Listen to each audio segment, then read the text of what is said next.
Guys, good evening. Welcome back sa aking YouTube channel. For today's video, check natin ang 2025 Honda BR-V 1.5 SCVT Lunar Silver Metallic. Guys, ito yung base model ng ating automatic transmission. Ang kanyang price is 1,155,000 pesos.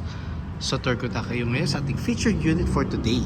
Guys, ito yung second generation ng ating Honda BR-V. Kung di ako nagkakamali, guys, nilaunch to fourth quarter ng 2022. Sa ano siya nilaunch? Sa World Trade Center. Nandun ako nung nilaunch kasi to. So, ang itsura niya ngayon compared dun sa first generation, mas mukha na siyang SUV. And yung kanyang slogan na powerful at its class. So, mamaya malalaman nyo kung bakit. So, dito muna tayo sa front portion. So, nakaano na tayo guys. LED headlights with daytime running lights. LED fog lamps.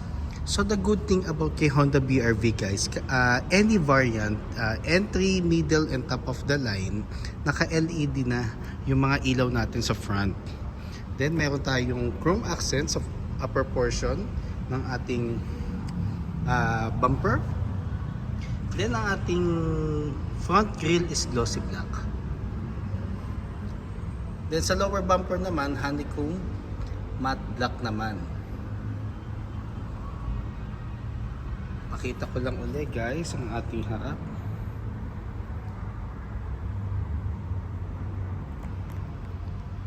And yung pinaka main advantage talaga ng ating Honda BR-V is yung kanyang makina. Compare with its competitors guys. So naka 1.5 engine tayo. CVT or 7-speed automatic. 121 horsepower, 145 Newton meters of torque, front wheel drive. Then double overhead cam siya. So mas powerful yet mas fuel efficient ang ating makina. Well, ano na rin naman siya, proven and tested na rin siya ng ating vehicle owners or sa mga existing Honda unit owners.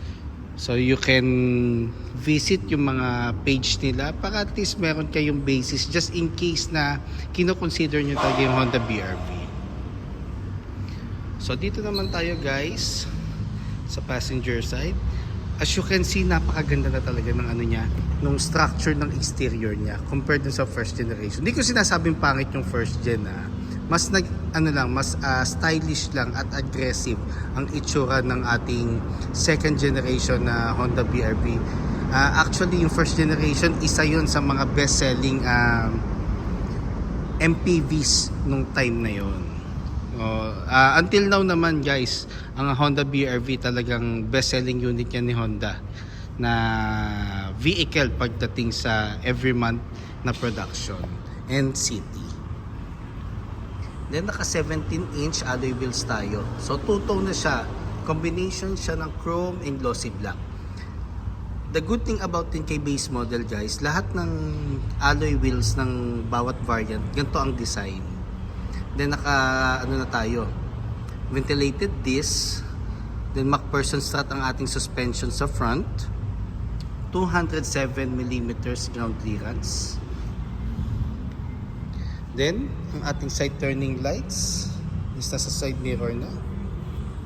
Then body color ang upper portion ng cover ng side mirrors.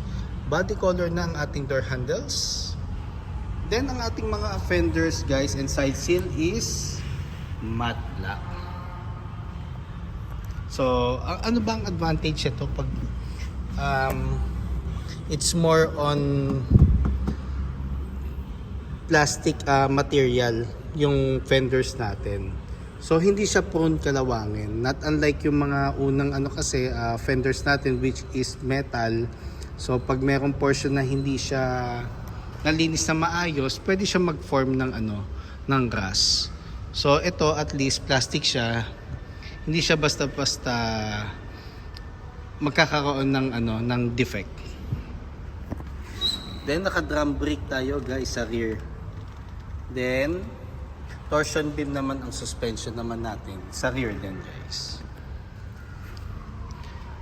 Then sa upper portion naman, naka-roof rail na tayo. Then may mga portions dito na nakaabang just in case i-consider nyo magpalagay ng roof rack. Then naka shark fin antenna na tayo. Then LED taillights. Meron na rin siyang reverse camera guys. Pakita ko lang ulit guys yung back portion naman. Ang kanyang spare tire guys is located dito sa ilalim. So hindi naman siya prone na manakaw kasi meron siyang lock sa sa loob.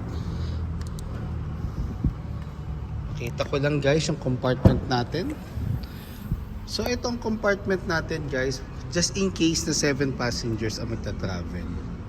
So wala pa siyang tonneau cover like yung middle variant and top of the line.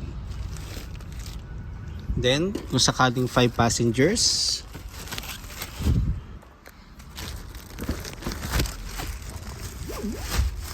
ito ang compartment space natin.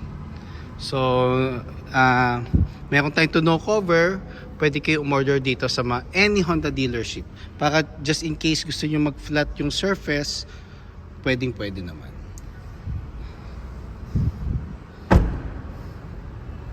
Pakita ko naman yung driver side. Quick review lang tayo guys ha. So may mga certain vlogs na rin naman ako before. Ngayon dito naman tayo sa fuel tank capacity. So 42 liters siya. Then unleaded ang minimum octane. So kung higher octane ang gusto natin like 93, 95 or 97, pwede naman. Walang problem doon. Basta kailangan i-maintain lang natin na isang octane lang ang gagamitin natin every time na magpapagasolina tayo. Pakita ko rin lang ang ating second row, which is very spacious siya guys.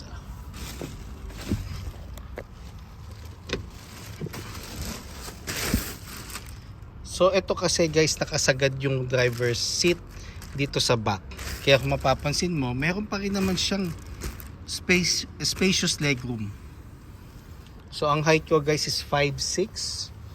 Then ang maganda dito sa second row guys, na forward and back, tapos na re-recline yung sandalan. Then adjustable ang headrest natin sa second row seats. Then meron tayong sa middle section, meron tayong power outlet na 12 volts. Then ang ating map light. Then aircon vent. Ang headroom natin is light gray guys.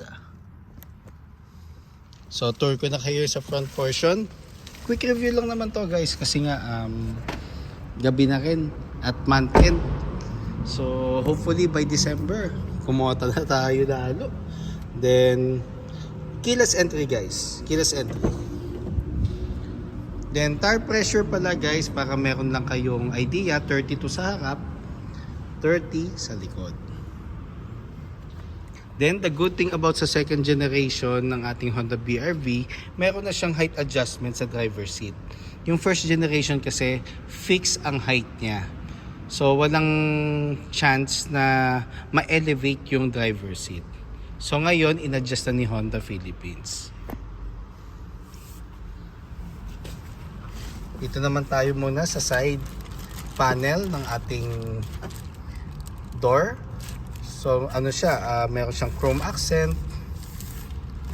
Then ito yung buttons niya. So manual folding ang ating side mirrors guys. So meron power side mirror na siya. Ibig sabihin guys, pwede nating adjust yung mirror natin using these switches po. So right or left, then knob, central door lock, window lock, and window switches.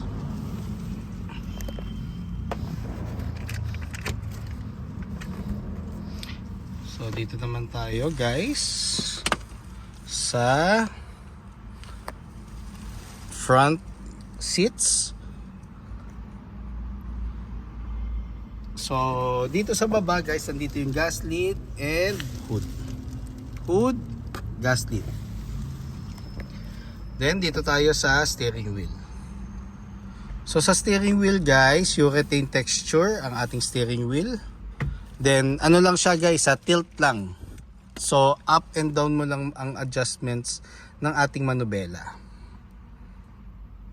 Then, meron tayong audio control with hands-free telephone assist.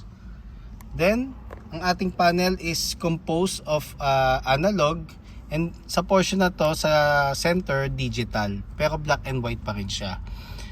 Pag naka Honda sensing ang ating unit with other model units na naka sensing and yung top of the line na BRV, yung ating digital portion guys is colored na. Then push start button na rin siya. Then ito yung sa wiper, then sa headlights and fog lamps. Touchscreen audio unit with Apple CarPlay and Android Auto Ready. Bicord pa siya guys Then aircon buttons natin. Try natin start guys. Total wala na rin naman tao.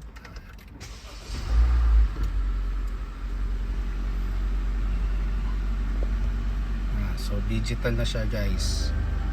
Yan, black and white.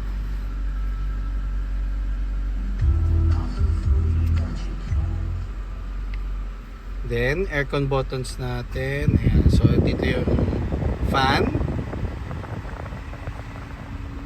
Ito yung thermostat. Sorry guys. Thermostat, ito yung fan. Then yung normal So ito yung aircon ventilation, max cool, AC on, AC off, defogger, and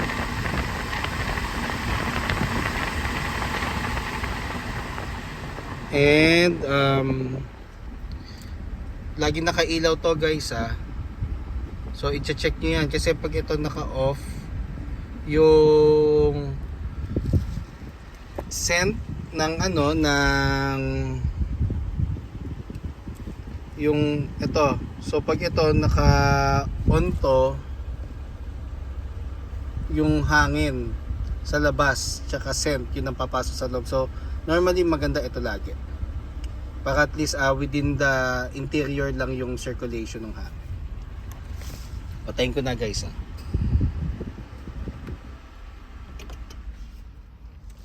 Then sa baba nito guys ng aircon buttons natin, merong USB ports, dalawa. Medyo madilim lang kasi gabi na sorry guys. Then power source natin. So dito yung power source ng dashcam, basta plug and play. 2 cup holders. Yan. 2 cup holders. Then transmission natin guys. Meron tayong park, reverse, neutral, drive, sports mode, and low gear. Handbrake, armrest. Ang texture niya is fabric pa din. Console box, yun yung mga add-ons ngayon sa second generation. First generation kasi wala pang armrest. Ngayon meron na. Then passenger seat. Then ang ating map light. Then visor with mirror na. Dashboard. Actually very elegant and simple. So malinis siya tingnan guys, pulido Hindi siya bare tingnan. Then glove box. Warranty booklet, owner's manual, insurance policy na hard copy, and copy ng ORCR na hindi pa expired. So guys, yun lang, quick review lang yun. Actually, if you have any inquiries regarding cash discounts, low down payments, parts inquiries and service appointment, and even bank display for our bank partners, feel free to call or text 0906-386-8937 or visit me at 5988 EDSA East Grace Park, Caloocan City, and look for me guys, Ross Oliver Cruz, ang inyong friendly sales manager here at Honda Cars Balintawak. Looking forward to meet you here guys and render my services to you. Kindly subscribe na rin sa aking YouTube channel para maging updated sa mga videos na aking i-upload, and fa-follow na rin sa aking Facebook, Ross Oliver Cruz, and Facebook page, Honda Cars Balintawak Best Deals by Ross Oliver Cruz. Yun lang guys, thank you and God bless.